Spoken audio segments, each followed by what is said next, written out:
Hello అండి, అందరు బాగున్నారా? ఈరోజు ఇంకొక రెసిపీతో మీ ముందుకు వచ్చానండి. ఇది సాధారణంగా అందరూ చేసేది, కాకపోతే ఈ మధ్య చాలామంది చేసుకోవట్లేదండి ఎందుకో, కానీ బాగుంటుంది కూర. చూద్దరు కానీ ఇప్పుడు నేను చేస్తాను.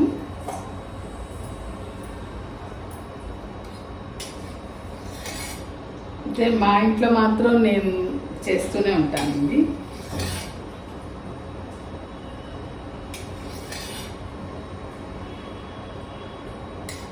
రెండున్నర గంటలు వేసానండి ఆయిల్. రెండు ఎండుమిరపకాయలు, కొంచెం జీలకర్ర, 2 వెల్లుల్లిపాయలు దంచి పెట్టుకున్నాను. ఇవి వేసేద్దాం.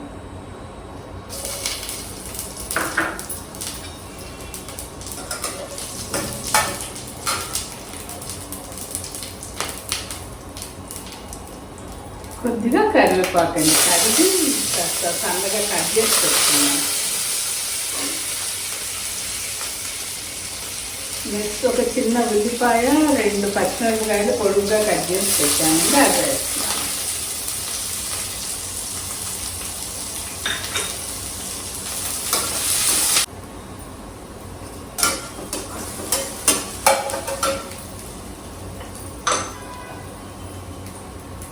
అయితే దీంట్లో ఒక 1/2 స్పూన్ ఉప్పు అండి,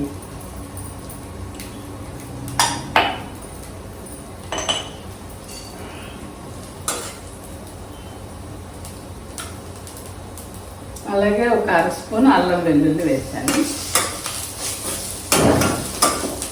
అయితే ఇప్పుడు మనం వండబోయే కూర ఏంటంటే కొబ్బరి శనగపప్పు అండి. అయితే వెంటనే ఇంట్లో కూరగాయలు లేకపోయినా కొబ్బరి అయితే మనం శనివారం దేవుడి దగ్గర ఎలాగో కొట్టుకుని ఉంటుంది కదండి. అలాంటప్పుడు ఇష్టంగా నేనైతే ఇష్టంగానే చేస్తాను, కూరగాయలు లేవని కాదు. కాకపోతే ఎప్పుడైనా కూరగాయలు లేనప్పుడు కూడా కొబ్బరి ఉంటే చక్కగా శనగపప్పు నానబెట్టుకుని చేసేసుకోవచ్చు అన్నమాట.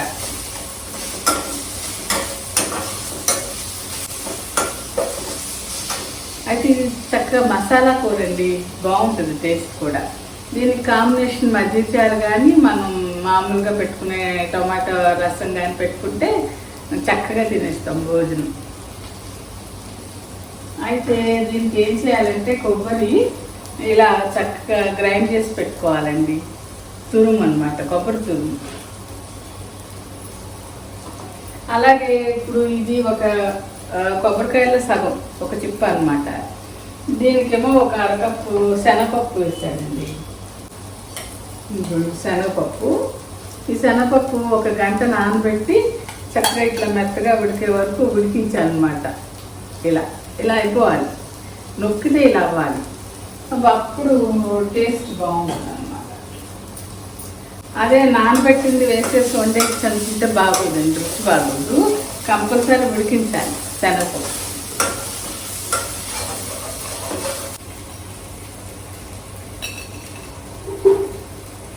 దీంట్లో కాస్త చిటికెడు పసుపు, 1 స్పూన్ కారం వేసానండి. ఇప్పుడు మనం ఉడికించి పెట్టుకున్న శనగపప్పు వేసేద్దాం. దీంట్లో కొంచెం ఒక 1/2 గ్లాస్ నీళ్ళు పోస్తున్నానండి. కాస్త ఉల్లిపాయ అదంతా ఉప్పు కారం శనగపప్పు పట్టేట్టు అన్నమాట.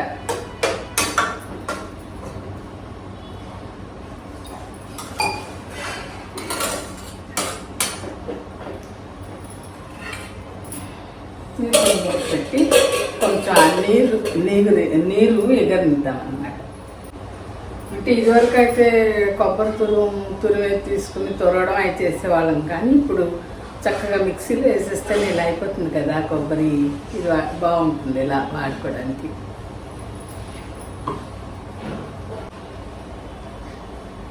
శనగపప్పు ఎలాగో ఉడికిపోయి ఉంది కాబట్టి కొంచెం మీడియంగా స్టవ్ పెట్టేసుకుని నీరు ఎగరబెట్టేస్తే సరిపోతుంది అన్నమాట.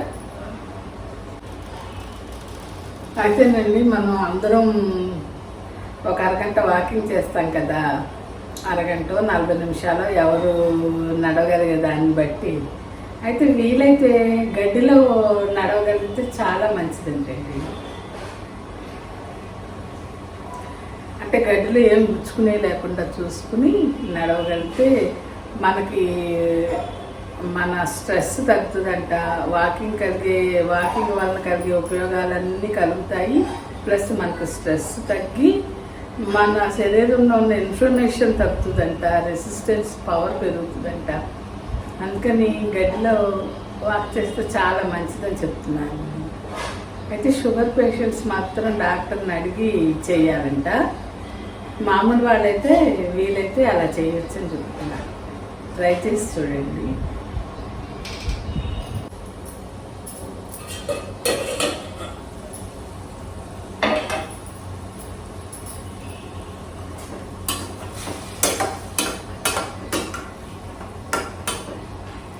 నేనైతే ఇప్పుడు మాటల్లో మర్చిపోయి మామూలు నీళ్ళు పోసాను, కానీ అసలు తీసి ఉంచాను కానీ మర్చిపోయాను. మనం శనగపప్పు ఉడికించిన నీళ్ళు ఉంటాయి కదా, అవి పారిపోయకుండా దాంట్లో పోసేయచ్చు అనమాట. నేను మర్చిపోయి మామూలు వాటర్ పోసాను. అలా చేయొచ్చు. ఇది వేస్ట్ అవ్వదు. దీంట్లో ఉన్నవన్నీ కూడా మనకి ఇదవుతాయి కదా, కొట్టికి పడతాయి. అది అయితే అలా నీళ్ళు ఇప్పుడు రసం పెడతాను కదా, రసం అయినా వేసేయచ్చు. అది శనగపప్పు ఉడికించిన నీళ్ళు మనం చింతపండు రసంతో కలిపి రసం పెట్టేసుకోవచ్చు.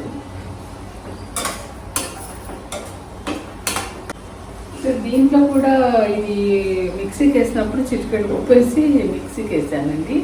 ఇంకప్పుడు ఇది వేసాను. ఇలా కాస్త నీరు ఎగిరిపోయింది కదా, ఇంకొప్పుడు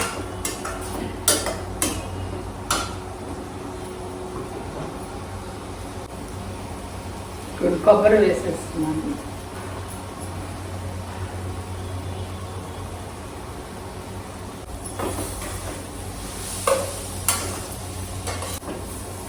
ఇలా చక్క పొడి పొడిగా వస్తుందండి కూర. బాగుంటుంది, టేస్ట్ కూడా బాగుంటుంది.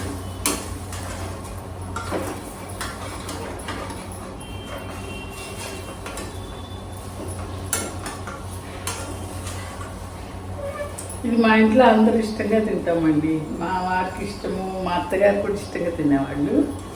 అందరికి ఇష్టమే. అయితే ఇప్పుడు దీంట్లో కొంచెం పొడి మసాలా కూడా వేయాలండి. మటన్లో వేస్తాం కదా ఆ మసాలా, మటన్లో చికెన్లో వేసే మసాలా అన్నమాట. ధనియాలు, జీలకర్ర, లవంగాలు, దాల్చిన చెక్క, వెల్లుల్లిపాయ ఉంటుంది ఈ మసాలాలో. ఇది ఎక్కువ కాదండి, ఒక్క 3 స్పూన్ వేస్తున్నా.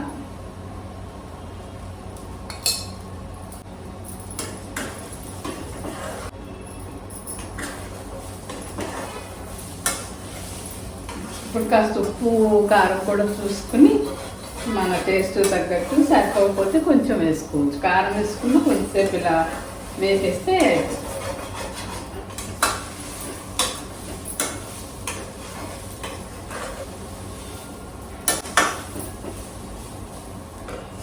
కొంచెం కొబ్బరి వేగాలండి. అలానే మరీ ఎక్కువ వేపిస్తే బాగోదు, మళ్ళీ ఎండు కొబ్బరి వాసనలా వచ్చేస్తుంది. ఎక్కువ వేగకూడదు, కాకపోతే కొంచెం ఉడికినట్టు అవ్వాలి కొబ్బరి. నేను వేసింది పచ్చి కొబ్బరి.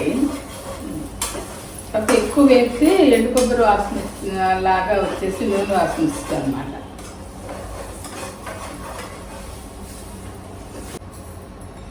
అయితే కొంచెం కొత్తిమీర కూడా వేసుకోవచ్చండి. ఇప్పుడు నా దగ్గర లేదు, అంటే ఉన్నది పాడైంది, వర్షాలు ఒకటి కదా పాడైంది. లేకపోతే కొత్తిమీర కూడా కొంచెం వేసుకుంటే చివరిలో బాగుంటుంది అనమాట.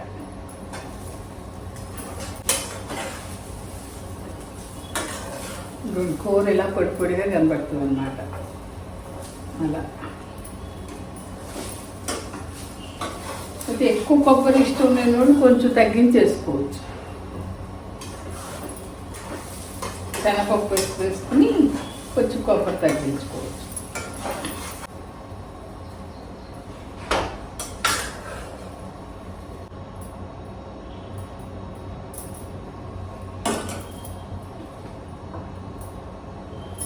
ఇదండి మన కొబ్బరి శనగపప్పు మసాలా కూర అన్నమాట. చాలా బాగుంటుంది, ట్రై చేసి చూడండి. తెలియని వాళ్ళు ఉంటే ఇలా ఇది చూసి వండుకోండి. సరే అండి.